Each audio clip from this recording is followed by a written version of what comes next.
Guys আজকে সবাই মিলে পুকুরের মাঝখানে বসে আমলা মাখা খেতে গিয়ে এটা আমাদের সাথে কি হলো। হ্যাঁ গাইস, একদম হালকা দুপুর হতেই আমলা মাখা করবো বলে আমি আর রায়হান যাচ্ছিলাম শামিমকে ডাকতে। দেখো ভাই, আমাদের এখানে এত পরিমাণে বৃষ্টি হচ্ছে যে দুদিন আমি ভালো করে ভিডিও আপলোড করতে পারিনি। আর যেহেতু আজকে একটু বৃষ্টিটা কম আছে তাই ভাবলাম যে আজকে ভিডিওটা করা যায়। কিন্তু ভাই এদিকে দেখো, শামিমকে ডাকতে আসতে দেখলাম যে প্রচন্ড পরিমাণে বৃষ্টি শুরু হয়ে গেল। আর তাই বাড়ি গিয়ে বৃষ্টি থেমে গেলে সবাই মিলে চলে আসলাম রাইহানদের বাগানে আমলা পাড়ার জন্য। কিন্তু ভাই এদের বাগানে আসতে দেখলাম যে এদের পেয়ারা গাছে কতটা পেয়ারা ধরেছে। তাই তো শামিমকে দিয়ে কয়েকটা পেয়ারা পেড়ে সবাই মিলে খাওয়া স্টার্ট করে দিলাম। আর ভাই সত্যি বলছি, এরকম গাছ থেকে পেয়ারা পেড়ে খাওয়ার মজাটাই কিন্তু আলাদা। যাই হোক, পেয়ারা খাওয়া কমপ্লিট করে শামিমকে গাছে তুলে দিতে দেখলাম যে শামিম ওপর থেকে আমড়া ছুটতে লাগলো। তাই আমি আমড়াগুলোকে তুলে সবাই মিলে চলে আসলাম পুকুরের মাঝখানে তৈরি করা এই চিলের উপরে।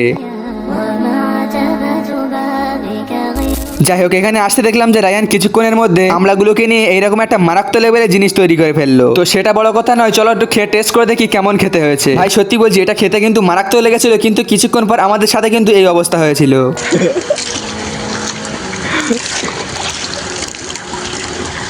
এইবার কি